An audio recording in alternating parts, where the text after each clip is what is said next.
Hello, welcome to Libra Philippines. So, ito yung reading natin for Libra, Sun, Moon, Rising, Venus, Jupiter, Libra. Take only what resonates, guys. Sa mga hindi pa po nakaka-subscribe, pa-subscribe na lang. And matutuwa po ako, no? Sobrang ma-appreciate ko yung mga nagko-comment. So, sana mag-iwan kayo ng comment sa baba. Kahit po heart-heart, smileys, malaking bagay yon. Sobrang thankful na po ako dyan. So, let's start na, Libra. Love reading, guys. Okay, let's start. So, hopefully, every one of you is okay. No? Yung mga nasa Philippines, may bagyo ngayon, ano? So, sana okay po kayo lahat. Ingat po. Let's start, Libra. You do have here Ace of Wands, followed by the Seven of Coins, Nine of Cups at the bottom of the deck. Okay.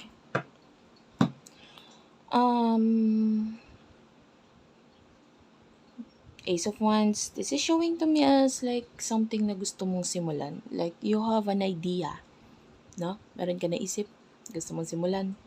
And maybe some of you, it's like pwedeng you are already okay. Pwedeng financially stable. Yan. And you do have your Nine of Cups. This is you. You're having fun. You're having fun, ano? And the Chariot, at the bottom of the deck din, kasabay ng, sa ilalim nitong Nine of Cups, there's the Chariot. This is Cancer energy. And Ace of Cups. So, nakikita natin that you are,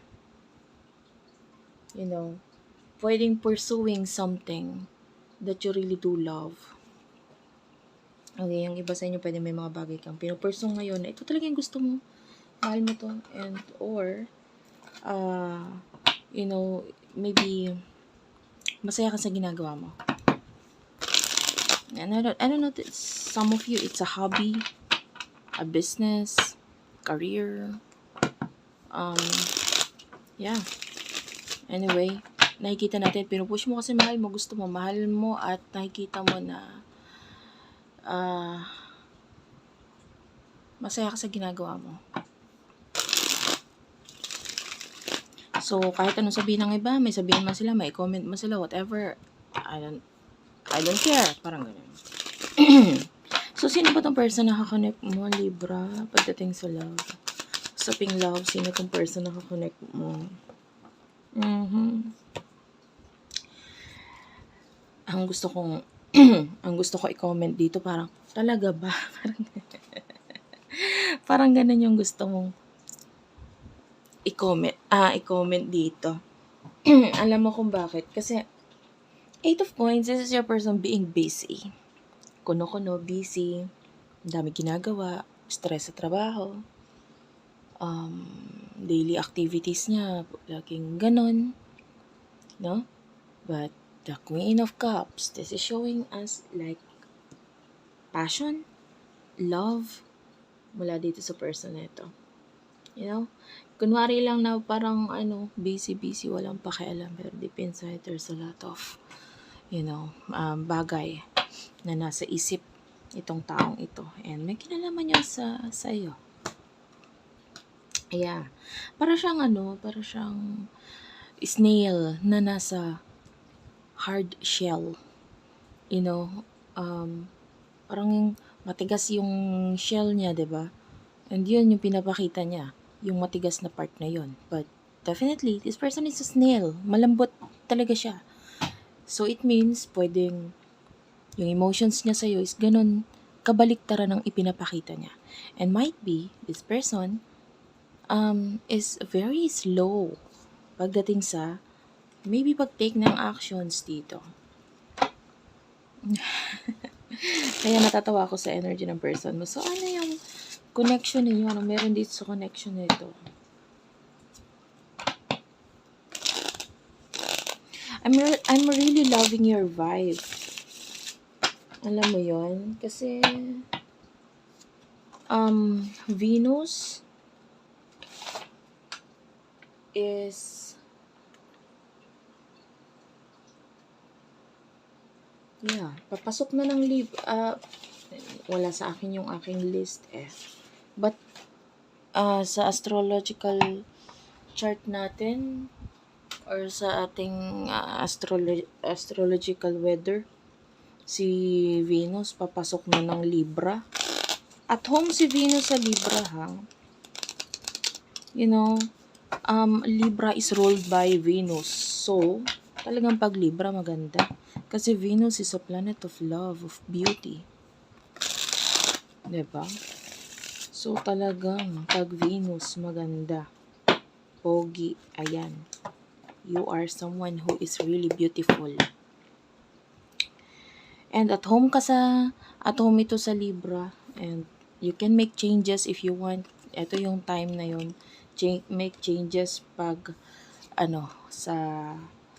make changes sa, maybe sa health mo, sa itsura mo. Most likely sa itsura eh. So, you do have your tukso, layuan mo ko.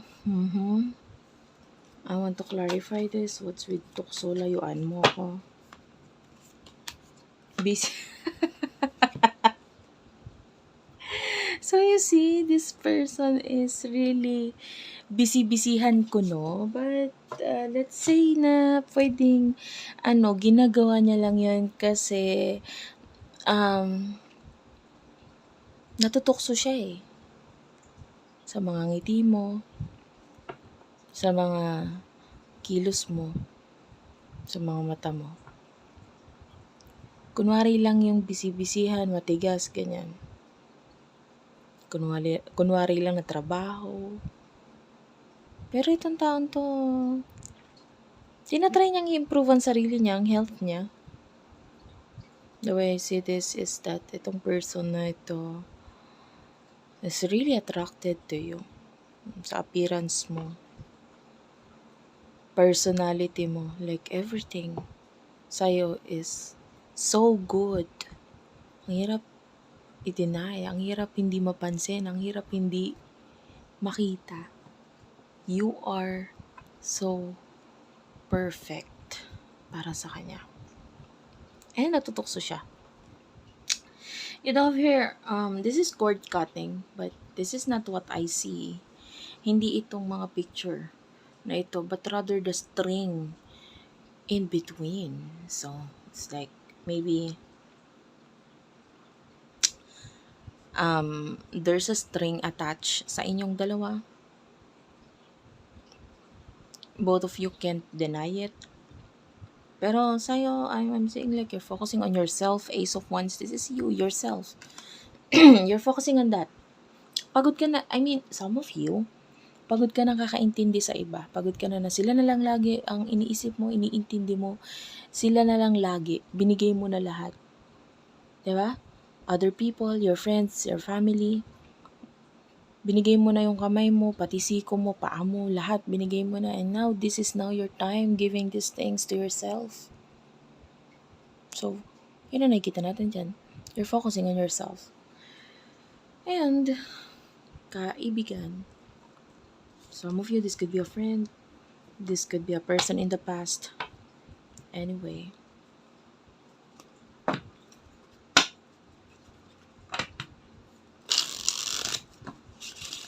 I'm really loving your energy. Napakaganda ng energy mo ngayon. You are like someone who is inspired. And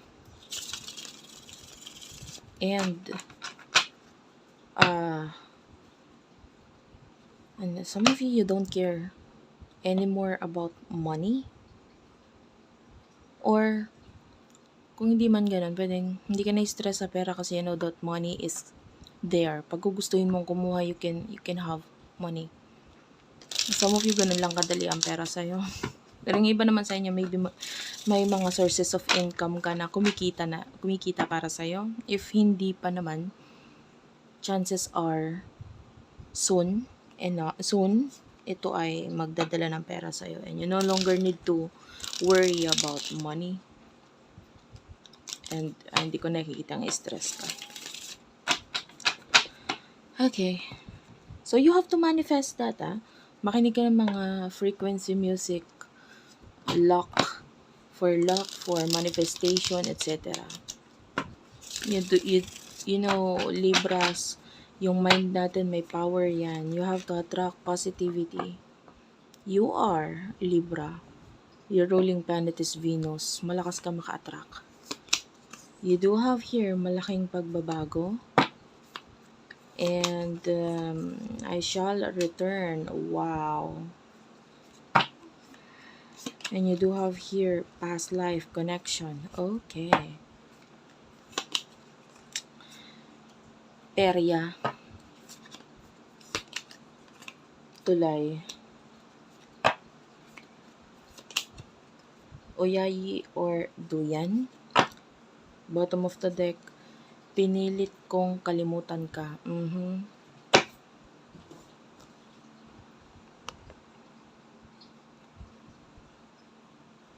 So, the way I see this, gumagawa ka ngayon ng malaking pagbabago sa sarili mo. Like, you want to return sa dati mong, maybe yung iba sa inyo nagda-diet, yung iba naman, maybe with the I shall return, you're focusing on returning on, something na minahal mo sa sarili mo, gusto mo sa sarili mo, like your talents. Like, for example, yung iba sa inyo pwedeng, dati kasi talent mo talaga itong magganito, magganyan, tapos nakalimutan mo na, hindi mo na masyadong pinansin, etc. Then now you are focusing on, paano palalaguin itong talent na ito, paano, maybe yung iba sa inyo, your love sa music, diba? Now you want to balikan itong pagmamahal mo sa music and you want to show it to people, maybe whatever is this thing, maybe a hobby in the past, you do have your past life, you want to connect with this, and nakita natin dito past connections sa sarili mo. Ano ba yung mga nakalimutan mo sa buhay mo, sa sarili mo, na mahal mo? Kasi maybe nagbago dahil nabago focus mo, masyado ka naging mature, maybe yung iba sa inyo, this is malaking pagbabago regarding your habits, your creativity, something na kung paano mo i-express ang sarili mo sa iba, ano yung nagpapasaya sa'yo, ano yung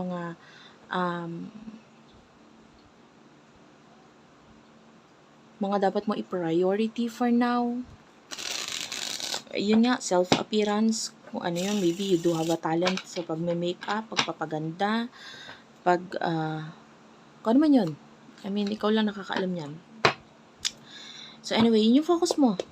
And this person with the perya, tulay, oyayi, duyan, maybe this is like focus sa kanyang, I can see a child there. Maybe there's a child na involved. With the perya, I feel like itong person na ito is feeling niya nalugi siya. Feeling niya nalugi siya. Or hindi siya okay. Parang, with the tulay, there's this feeling na parang,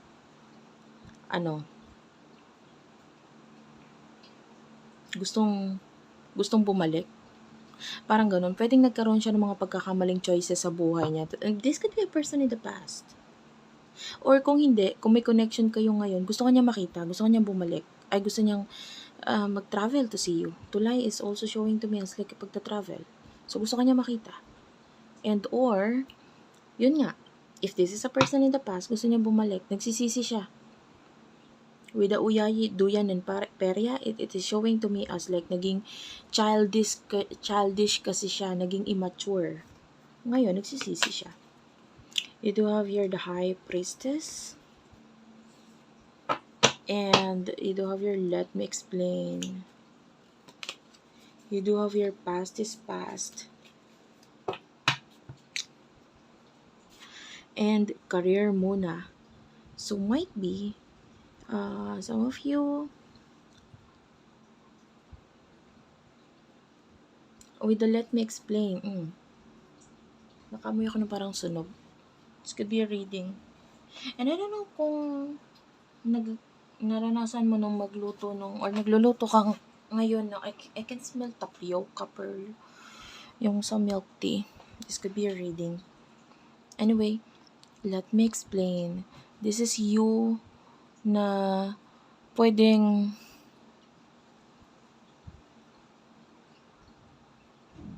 the way I see this is you listening to your guides, listening to your intuition. Kasi the high priestess, that is intuition eh.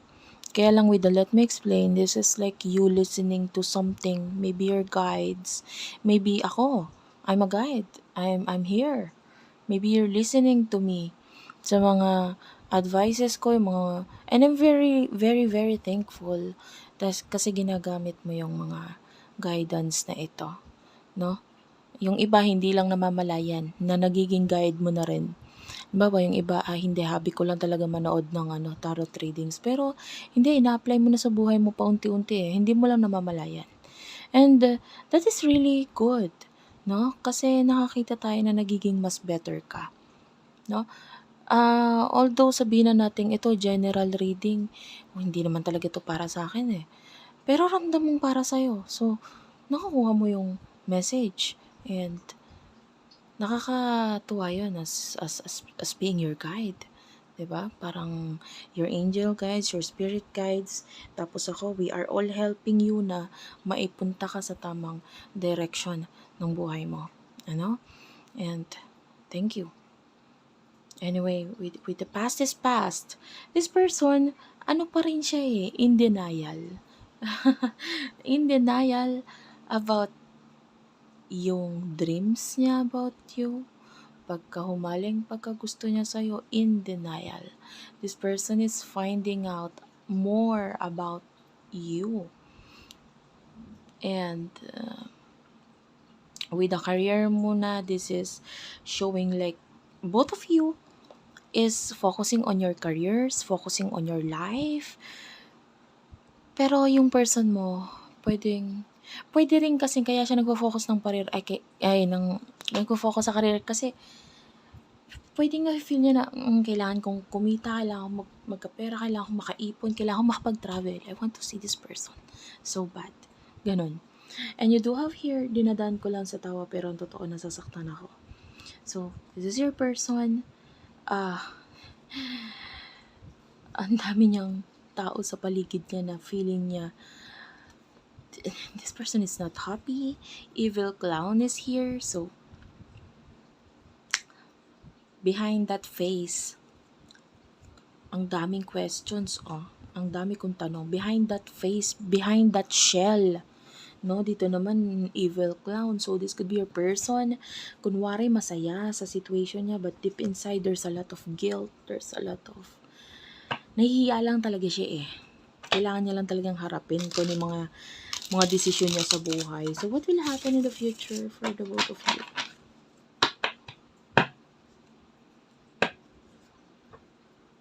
Hindi ko to, I will get this as a message. Hindi ko siya napansin na na umalis.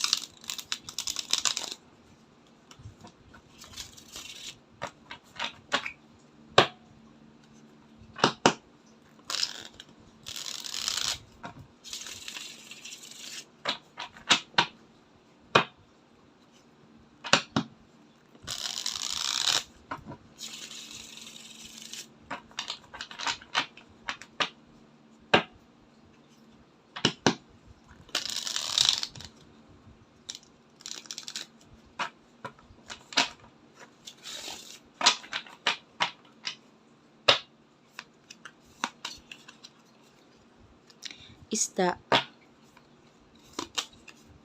Katol. Gusto ko i-clarify itong dalawang to.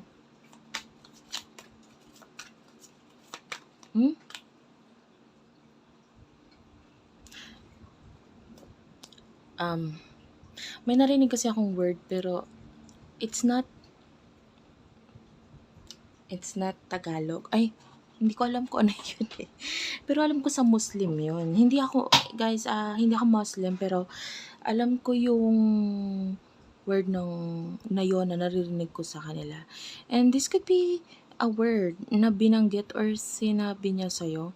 Well, hindi po ako, babanggitin ko to, hindi ko po alam kung ito may kinalaman sa religion nila or what. So, kung ito ay masamang masabi or ito ba kung ano po ang meaning, if you're a Muslim or you know something about Muslim. So, pasensya nyo na lang po, no? Parang, kasi pwede ako magkamali dahil hindi ako sure sa word, sa pinaka-word. So, pwedeng nabanggit niya ito sa'yo in the past. So, maybe this could be your reading. The word is inshallah.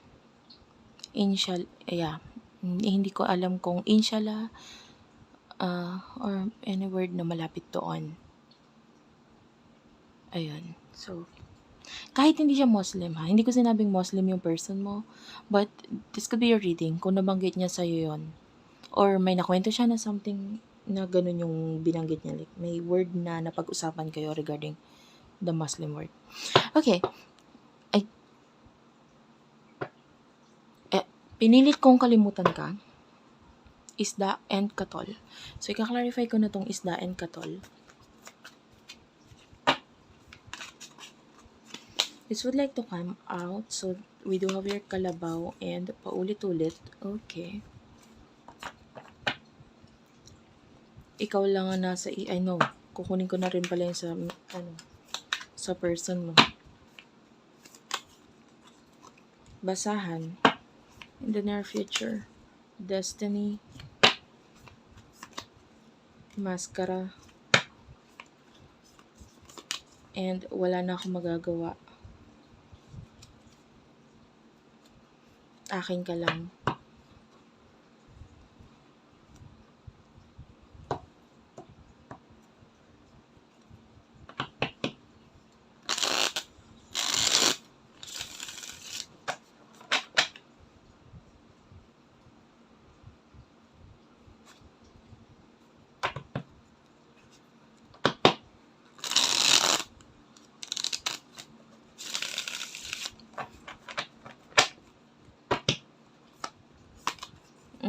The Hanged Man. Paano? And kinuha ko na kasi yung mga words, guys. You don't wear at the bottom of the deck. Huwag mo na ipilit ang hindi pwede. Sana aminin mo na titiisin ko hanggat kaya ko. Okay. And miss na miss kita. Okay, so sa nakikita natin dito, you do have your kalabaw. And this is you being a person who is, yun, literal na kalabaw. Kayod ng kayod. Diba? And with this, a lot of people wants to, nakakita tayo, no? Na parang pinag-uusapan ka, they want to have you, they want to talk to you, they want to, ang daming tao ang gusto kang makita, makausap, or it's like isda and kalabaw. Like, dito sa Philippines, isa yan sa parang gusto mong magkaroon. If you're a farmer, gusto mong magkaroon ng kalabaw. And if you went to the market, pag pumunta ka doon, you want isda. So this is you. A lot of people gusto ka nilang makausap. And I don't know, some of you, those could be clients or people na they just want to see you. They just want to see you. Parang ganun. Maraming gustong makakita sa'yo, tumingin sa'yo, etc. And this is your time actually. Chismis is here and it is showing to me as chismis na maganda. Like, maraming taong pag-uusapan ka, and if you are someone na maybe a social media influencer, maybe you do have YouTube, you do have TikTok, you do have your reels in Facebook. If you want na kumita sa social media, now is the time.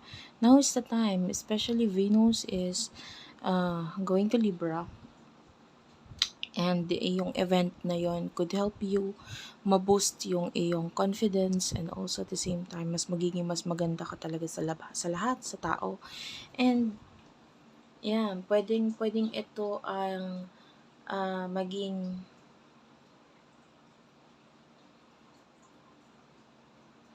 near future mo, like a lot of people ay gusto kang makita, makausap. And you do have your katol. And ayan, katol is like pampatay ng ano yun eh, ng lamok, 'di ba? And lamok are parang kumakain nag-aano ng dugo. And this could be things in your life na parang draining, nakakapagod. And you being the katol, parang nakikita natin na you will get rid of people na nagiging, sa'yo, toxic, hindi nakakatulong, they just want you, tas wala ka namang nakukuha or nakikita sa kanila. So this is you wanting to get rid of these people, whether friends, toxic family, wala ka pakialam. And some of you, pwedeng, if you're social media influencer, so pwedeng yun nga yung mga comments, negative comments, or yung kung ano sasabihin sa'yo ng ibang tao, I'm seeing you as parang wala kang pakialam. I don't mind, I don't care. You're just getting rid of them. No? And maganda yun. Ayan, you do have here, pinipilit kong kalimutan ka, pero hindi ito, walang kinalaman sa person mo. Pinipilit mo kalimutan ito, mga pinagsasabi sa'yo, na hindi maganda. And maybe, people na, and it is helping you, tama yon, wag mong silang intindihin. Those are people na hindi mo deserve yung, nila, yung mga comments nila or what, wag mo silang intindihin. May sinabi silang hindi maganda, wala, okay lang yon. Hayaan mo sila sa buhay nila, wala silang magawa. They're attracting negativity sa buhay nila, and you are attracting positivity. So don't mind them. And ang person na ito, wala na akong magagawa. Mascara and destiny. And meron ditong basahan. There's an event in this person's life wherein in the future nakikita natin na may mga bagay sa buhay niya na parang it's like karma. Hindi niya maalisan eh. And paano? This is like your person na parang nakakulong. Paano ko alis dito? Parang ganun. And the hangman showing to me as your person na hindi siya talaga makaalis sa situation niya. And in the future, this is like you do have here, wag mo na ipilitang hindi pwede, tama na, sana aminin mo na. So this person is thinking about you, pero may nagbubulong sa kanya na hindi, wag mo na ipilit, hindi na pwede, etc. And then you do have your titiisin ko hanggat kaya ko. So this is what I can see here.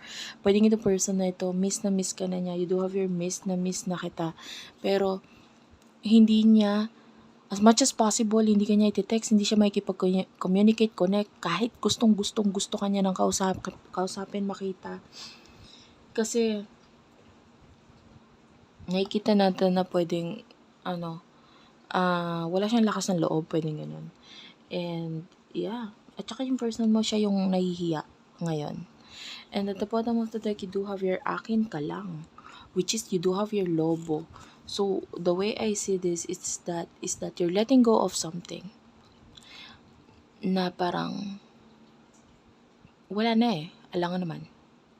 So, what I see here is that ang kinukuha mo, yung pangarap mo, you are being the lobo here. You are being someone who is already free from the pain sa pag-iisip. You have already moved on, and now you are moving on sa iyong life. You are now, making some kind of growth, improvement sa sarili mo. And yun yung tinatry mong i-grab ngayon. Tinatry mong i-grab yung atensyon ng iba. Kasi might be in the past, ang gusto mong makuha ang atensyon ay galing sa kanya or etc. Diba? May kinalaman sa person na to. But now, you are focusing on, your higher self and the future. So, ayun, improvements para sa'yo, and karma naman para sa kanya. Thank you for watching. I love you all, and bye-bye.